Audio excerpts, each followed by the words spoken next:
السلام علیکم ورحمۃ اللہ۔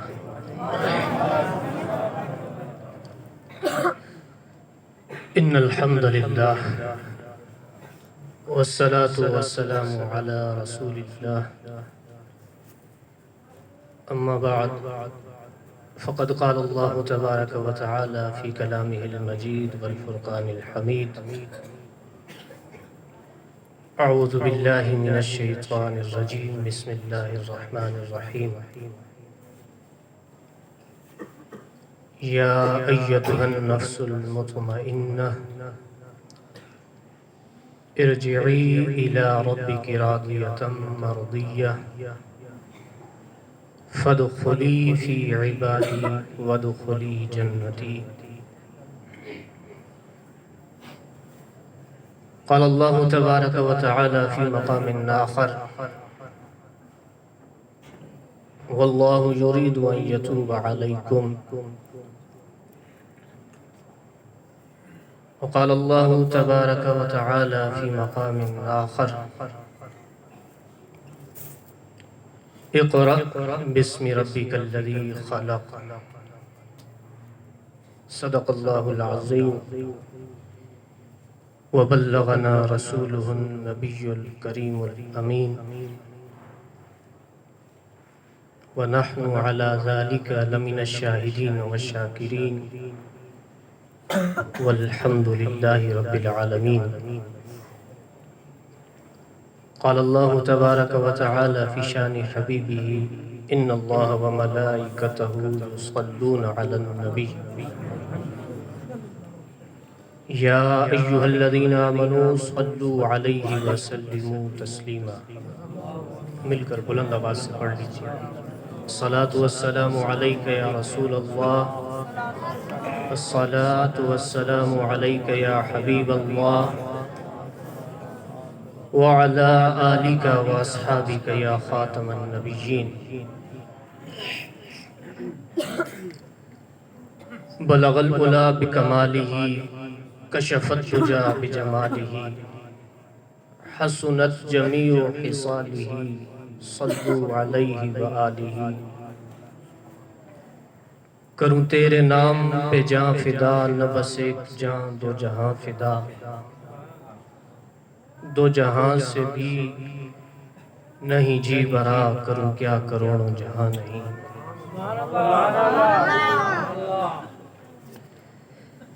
علامہ اقبال فرماتے ہیں کہ ہو نہ یہ پھول بلبل کا ترنم بھی نہ ہو، چمن دہر میں کلیوں کا تبسم بھی نہ ہو نہ یہ ساقی تو پھر میں بھی نہ ہو، خم بھی نہ ہو، بزم توحید بھی دنیا میں نہ ہو، تم بھی نہ ہو۔ خیمہ افلاک کا استادہ اسی نام سے ہے، نبض ہستی تپش آمادہ اسی نام سے ہے۔ کی محمد سے وفا تو نے تو ہم تیرے ہیں، یہ جہاں چیز ہے کیا لوح و قلم تیرے۔ مختصر حمد و ثنا کے بعد لائق صد تکریم و تعظیم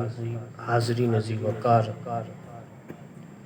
پروردگار عالم جل وعلا کا بڑا فضل اور احسان، یہ اس خالق کائنات کا بڑا کرم ہے کہ جس رب ذوالجلال نے ہمیں یہ توفیق عطا فرمائی کہ ہم اس کا ذکر کرنے، اس کا شکر ادا کرنے، اس کے اس بابرکت گھر میں جمع ہو سکیں۔ یوں تو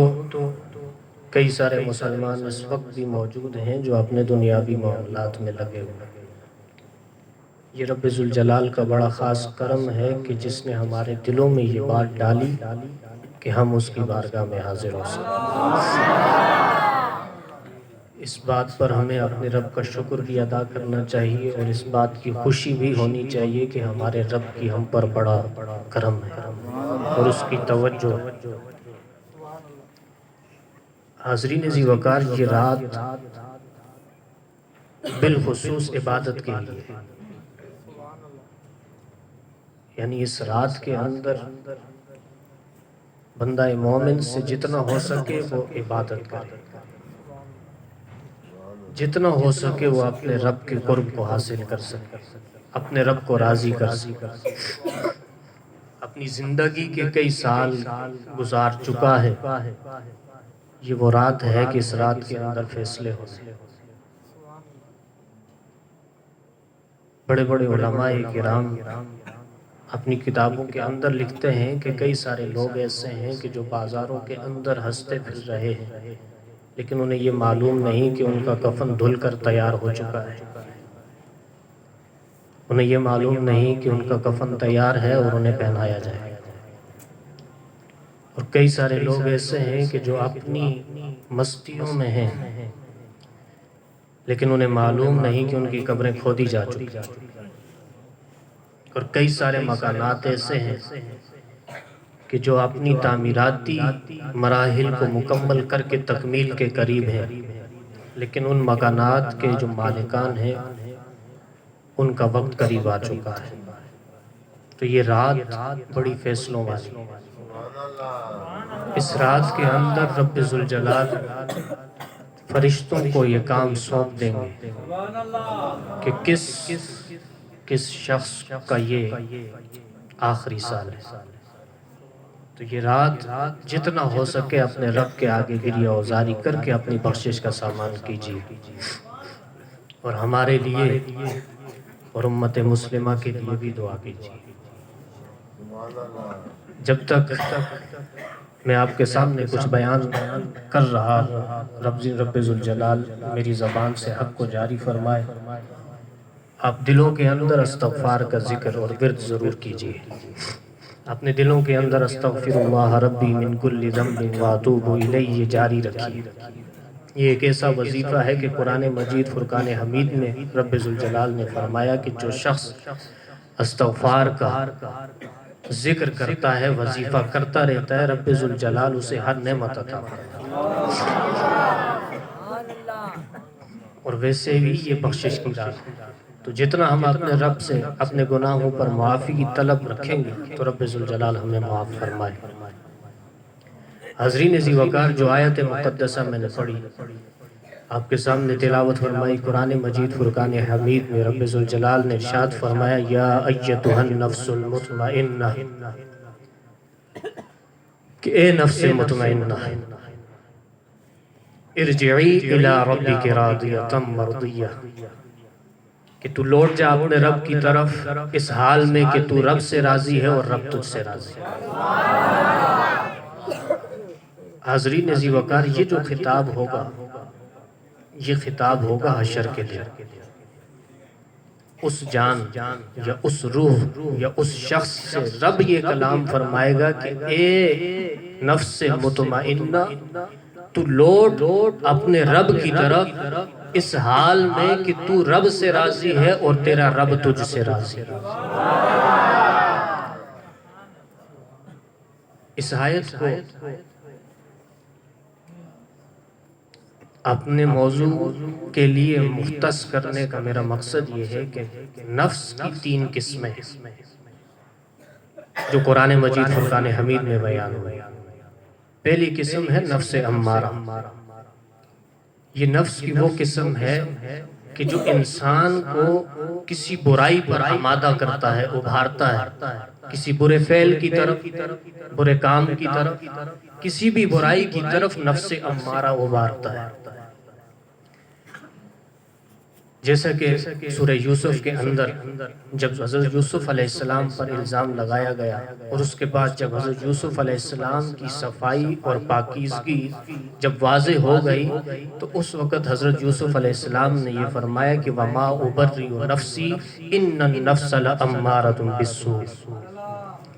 کہ میں اپنے نفس کی برات کا اظہار نہیں کر رہا، کہ اپنے نفس کی بڑائی نہیں کر رہا، بے شک نفس جو ہے وہ برائی کا حکم دینے والا ہے۔ یہاں انہوں نے یہ بات کس وجہ سے کی؟ بعض اوقات جب ہم کچھ عرصے کے لیے نمازی، پرہیزگار یا کچھ اعمال ایسے ہمارے سرزد ہونا شروع ہو جاتے ہیں، جس کے بعد بندے کے اندر یہ تکبر آنا شروع ہو جاتا ہے کہ بڑا نمازی ہے، بڑا پرہیزگار ہے، بڑا متقی ہے، مجھ سے کوئی غلط کام سرزد نہیں ہوتا۔ یہاں اس آیت کے اندر جہاں نفس امارہ کے بارے میں بتایا جا رہا ہے، وہاں ساتھ میں یہ تعلیم دی جا رہی ہے کہ کبھی بھی اپنے اعمال پر تکبر نہیں کرنا۔ اس وجہ سے کہ جب انسان اپنے اعمال پر تکبر کرنا شروع کر دیتا ہے، پھر وہ اپنی ان غفلتوں کو بھول جاتا ہے، ان کمیوں اور کوتاہیوں پر نظر رکھنا بھول جاتا ہے کہ اس سے غلطیاں بھی ہو رہی ہیں۔ لہٰذا عمل کرنا ہے، لیکن اپنے رب کا شکر گزار رہنا کہ رب ہمارے اعمال کو اپنی بارگاہ میں قبول و منظور فرمائے، اور ہر وقت اپنے اعمال کا محاسبہ بھی کرتے رہے۔ پھر اس کے بعد دوسری قسم ہے نفس کی، وہ نفس لوامہ ہے کہ جب بندہ اپنے نفس امارہ پر قابو پا لیتا ہے، کہ اپنے نفس پر اتنا کنٹرول حاصل کر لیتا ہے کہ اب وہ اس کے حکم پر نہیں چلتا، بلکہ اپنے اس نفس کی خواہشات کو مارتا اور دباتا ہے، جسے جہاد اکبر کہا گیا، تو پھر وہ اس مقام پر پہنچتا ہے کہ جس کو نفس لوامہ کہا جاتا ہے۔ نفس لوامہ وہ ہے کہ جب انسان کوئی برائی کرتا ہے، کوئی برا فعل کرتا ہے، کوئی برا کام کرتا ہے، برا عمل کرتا ہے، کسی کے ساتھ بد اخلاقی کرتا ہے، کسی کے ساتھ دھوکے بازی کرتا ہے، کسی سے جھوٹ بولتا ہے، کسی کا دل دکھاتا ہے، کسی کے ساتھ ناانصافی کرتا ہے، جرم کرتا ہے، ظلم کرتا ہے، تو یہ نفس پھر اس کو ملامت کرتا ہے،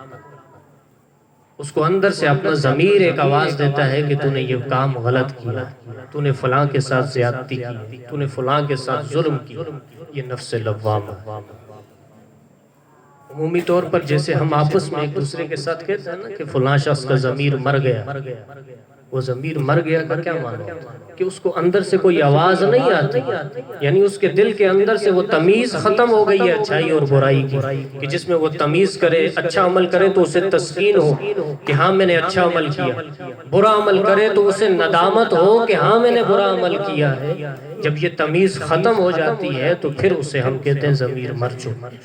نفس امارہ سے جب بڑھ کر بندہ نفس لوامہ تک پہنچتا ہے تو وہ اپنے رب کے قریب ہوتا ہے، پھر خود اس کا نفس اسے روکتا ہے کہ برے اعمال نہیں کرنے، اگر برا عمل ہو گیا تو اس پر ملامت بھی کرے۔ جب اس مقام پر بندہ پہنچتا ہے تو اس کے بعد پھر مقام آتا ہے نفس مطمئنہ کا، کہ اب وہ نفس نہ اسے برائی کا حکم دے گا، نہ برائی کی طرف ابھارے گا، بلکہ وہ نفس خود اطمینان میں آ گیا ہے اپنے رب کی رضا پر۔ اب جیسا اس کا رب چاہتا ہے وہ ویسے ہی اعمال کرے گا۔ ایسے نفس کو پھر رب ذوالجلال حشر کے میدان میں جب اس کا حساب و کتاب ہو جائے گا تو پھر رب فرمائے گا یا ایتھا النفس المطمئنہ، اے اطمینان والی جان، ارجعی الی ربک، کہ تو لوٹ اپنے رب کی طرف، راضیۃ مرضیہ، اس حال میں کہ تو رب سے راضی اور تیرا رب تجھ سے راضی، فادخلی فی عبادی۔ یہاں اس بات پر بھی اس آیت میں جو کہا گیا کہ فادخلی فی عبادی، پہلے رب ذوالجلال نے فرمایا کہ پہلے میرے بندوں میں داخل ہو، فادخلی فی عبادی، جیسے آپ اس وقت یہاں موجود ہیں۔ پھر فرمایا وادخلی جنتی، پہلے فرمایا میرے بندوں میں داخل ہو جاؤ، یعنی شامل ہو جاؤ میرے نیک متقی پرہیزگار اور قرب والے بندوں کے ساتھ، ان کے ساتھ مل جاؤ گے تو پھر تم داخل ہو جاؤ میری جنت کے اندر۔ یہاں یہ دونوں چیزیں صرف حشر میں ہی نہیں کہ جنت میں جانے کے لیے پہلے نیکوکاروں کے ساتھ ہونا پڑے گا، بلکہ دنیا کے اندر بھی رہتے ہوئے رب تعالیٰ نے فرمایا ہے یا ایھا الذین آمنوا اتقوا اللہ وکونوا مع الصادقین، اے ایمان والو اللہ سے ڈرو اور سچوں کے ساتھ ہو جاؤ، اس لیے کہ تم سچوں کے ساتھ رہو گے تو تم بھی سچے بنو گے۔ نبی پاک صلی اللہ تعالیٰ علیہ وسلم کی حدیث پاک، آپ صلی اللہ علیہ وسلم نے فرمایا کہ بندہ اپنے دوست کے مذہب پر ہوتا ہے، اور وہ شخص جس سے محبت کرتا ہے حشر میں اس کا انجام بھی اسی کے ساتھ ہوگا۔ تو دنیا کے اندر رہتے ہوئے اگر ہم سچوں کے ساتھ رہنے والے ہیں، سچوں سے محبت کرنے والے ہیں، اللہ کے قرب والوں کے ساتھ ہمارا تعلق ہے، تو حشر میں بھی ہمارا معاملہ انہی کے ساتھ ہوگا۔ اس پوری آیت کے اندر ہمارے لیے جو سبق ہے وہ یہ ہے کہ ہم اپنے نفس پر قابو رکھیں۔ یہ بہت اہم یا معمولی بات نہیں ہے۔ قرآن مجید میں رب ذوالجلال نے ایک جگہ پر ارشاد فرمایا کہ کئی سارے لوگ ایسے بھی ہیں کہ جنہوں نے اپنی خواہشات کو اپنا معبود بنا لیا۔ وہ کیسے بنا لیا ہے کہ اپنے رب کی رضا کو چھوڑ کر اپنے نفس کی خواہشات کے مطابق چلتے۔ بہت بڑا جرم کہ جب ہم اپنے نفس سے جہاد کریں گے تو رب تعالیٰ کا قرب حاصل ہے۔ جیسے آج اپنے نفس سے جہاد کر کے لڑ کر آپ اس جگہ پر آئے ہیں کہ ہم نے اپنے دنیا کے معاملات کو ترک کرنا ہے، ہم نے اپنے رب کو راضی کرنا ہے۔ جب اس پر ہمیں استقامت مل جائے گی تو ہم نفس مطمئنہ کے مالک ہو جائیں گے۔ اور پھر حاضرین عزیز وقار، جو دوسری آیت میں نے خطبے کے اندر تلاوت کی، رب ذوالجلال قرآن مجید فرقان حمید میں ارشاد فرماتا ہے وَاللَّهُ يُرِيدُ أَن يَتُوبَ عَلَيْكُمْ۔ اس آیت کے اندر بندے اور رب کے درمیان میں ایک تعلق ہے۔ وہ تعلق کیا ہے کہ ہم ہمیشہ ہمارے ذہن کے اندر یہ بات اگر ہے کہ میں اگر گناہ کروں گا، میں اگر برا عمل کروں گا تو میرا رب مجھے سزا دے گا، تو یہ ڈر ہے، یہ خوف ہے۔ اس آیت کے اندر بندے اور رب کے درمیان جو تعلق بتایا جا رہا ہے وہ محبت کا بتایا جا رہا ہے کہ رب تعالیٰ اپنے بندے سے اتنا محبت کرتا ہے، اتنا پیار کرتا ہے کہ وہ چاہتا ہے کہ میں اپنے بندے پر فضل فرماؤں۔ ان اللہ واللہ یحب، اور اللہ پسند فرماتا ہے ان یتوب علیکم، کہ وہ تمہاری طرف نظر کرم کرے۔ رب کو کوئی سروکار نہیں ہے کہ وہ ہمیں عذاب دے۔ رب نہیں چاہتا کہ ہمیں عذاب دیا جائے۔ رب تو چاہتا ہے کہ میرے بندو، میں نے تمہارے لیے جنت بنائی ہے، تم وہ اعمال کرو کہ تمہیں اس جنت میں داخل کر۔ پھر اس کے باوجود جب ہم یہ سب جانتے ہوئے اپنے رب کی نافرمانیاں کرتے ہیں، اپنے رب کی بارگاہ سے دور بھاگتے ہیں، ہر لمحہ، ہر لحظہ، ہر گھڑی، پتہ نہیں کتنی مرتبہ ہم اپنے رب کی نافرمانی کرتے ہیں، تو یہ ہمارے نبی اکرم صلی اللہ علیہ وسلم کے وسیلے سے ہمارا رب ہمیں یہ موقع عطا فرماتا ہے کہ میرے بندوں میں تمہیں ایسی راتیں عطا فرما رہا ہوں کہ ان راتوں کے اندر اگر تم خلوص دل کے ساتھ اور صرف میری خاطر میری عبادت کرتے ہوئے اور میری بارگاہ میں اگر گریہ ازاری کر کے تم جو کچھ مانگو گے میں تمہیں عطا کرتا ہوں۔ تو اس رات کے اندر رب اپنے بندے کے انتہائی قریب ہے کہ بندہ جو کچھ اپنے رب سے چاہتا ہے رب اسے عطا فرماتا ہے، اور رب چاہتا ہی یہی ہے کہ میرا بندہ مجھ سے طلب کرے اور میں اسے عطا کرتا ہوں۔ حاضرین عزیز وقار، میں اپنی گفتگو کو اختتام کی طرف لے جاتے ہوئے جیسے حضرت نے ارشاد فرمایا قرآن مجید فرقان حمید کے حوالے سے، قرآن مجید فرقان حمید کی فضیلت کے حوالے سے چند باتیں آپ کے گوش گزار کروں گا۔ حاضرین عزیز وقار، دنیا کے اندر کئی سارے مذاہب ہیں، کئی سارے دین ہیں، کئی سارے طریقہ کار ہیں، لیکن جو دین فطرت ہے وہ دین اسلام ہے۔ اب کسی بھی دین کو پڑھیں گے، کسی بھی مذہب کو پڑھیں گے تو کوئی بھی مذہب، کوئی بھی دین پریکٹیکلی آپ اس پر عمل نہیں کر سکتے۔ کافی ساری چیزیں ایسی آپ کو دیکھنے کو ملیں گی کہ جو بالکل فطرت سے ہٹ کے ہیں، لیکن جب دین اسلام کو آپ پڑھتے ہیں تو آپ کو معلوم ہوتا ہے کہ جو انسان کی فطرت کے اندر موجود ہے وہی رب تعالیٰ نے عطا فرمایا، اسی کا حکم دیا گیا۔ تو جب ہم قرآن سے دور ہوتے چلے جائیں گے تو ہم فطرت سے دور ہوتے چلے جائیں گے، کیونکہ قرآن مجید وہ کتاب ہے کہ جس کے اندر انسان کی ہدایت کے لیے رب تعالیٰ نے ہر وہ چیز مہیا کی ہے جس کی اسے ضرورت تھی۔ کہ سورہ بقرہ کے شروع میں ہی ارشاد فرمایا الف لام میم ذالک الکتاب لا ریب فیہ، یہ وہ کتاب ہے کہ جس کے اندر شک کی کوئی گنجائش ہی نہیں، ھدی للمتقین، ہدایت ہے متقین کے لیے، وہی جو رب سے ڈرتے ہیں، جو ہدایت کے طلبگار۔ نبی پاک صلی اللہ تعالیٰ علیہ وسلم نے ارشاد فرمایا کہ تم میں سے جب کوئی شخص قرآن مجید فرقان حمید کی تلاوت کرتا ہے تو اس کو ہر ایک حرف کے بدلے میں 10 نیکیاں عطا ہوتی ہیں۔ اور نبی کریم صلی اللہ علیہ وسلم نے فرمایا میں یہ نہیں کہتا کہ الف لام میم ایک حرف ہے، بلکہ الف الگ ایک حرف ہے، لام الگ ایک حرف ہے اور میم الگ ایک حرف ہے، یعنی ہر حرف کے بدلے میں پھر رب ذوالجلال اسے 10 نیکیاں عطا فرماتا ہے۔ اور یہی وہ کتاب ہے جو انسان کو زندگی جینے کا گر سکھاتی ہے۔ جہاں جو چیز جتنی فضیلت اور اہمیت رکھتی ہے تو اگر اس کی فضیلت اور اہمیت کا ادراک بندہ نہ رکھے تو وہ اس کے لیے نعمت سے بڑھ کر پھر زحمت بن جاتی ہے۔ نبی پاک صلی اللہ علیہ وسلم کی حدیث پاک ہے کہ جس گھر کے اندر قرآن مجید موجود ہو اور وہ شخص یا اس گھر والے اس قرآن کی تلاوت نہ کرتے ہوں بلکہ کسی کونے میں کسی مقام پر رکھ دیا گیا ہو اور اس قرآن کی تلاوت نہ کی جا رہی ہو تو وہ قرآن ان گھر والوں پر تنگ ہو جایا کرتا ہے اور اس گھر میں شیطان داخل ہوتے ہیں، جھگڑے اور فساد اس گھر میں معمول بن جاتا ہے۔ اس کے برعکس جس گھر کے اندر قرآن مجید موجود ہو اور اس کی تلاوت کی جاتی ہے، اس کو پڑھا جاتا ہو، اس کو سمجھا جاتا ہو تو وہ قرآن ان گھر والوں پر وسیع ہو جاتا ہے، اس گھر میں رزق میں وسعت ہو جاتی ہے، اس گھر کے اندر رحمت کے فرشتے داخل ہوتے ہیں۔ تو لہٰذا جن احباب کے بچوں نے تکمیل قرآن کی ہے رب تعالیٰ ان کے لیے دنیا و آخرت میں بھلائیاں نصیب کرے اور آخرت میں ذریعہ نجات بنائے اور ہم سب کو قرآن مجید فرقان حمید سے محبت عطا فرمائے اور پڑھ کر سمجھ کر اس پر عمل کی توفیق عطا فرمائے اور اپنے بچوں کو قرآن کی تعلیم دینے کی ہمیں توفیق عطا فرمائے۔ وما توفیقی الا باللہ۔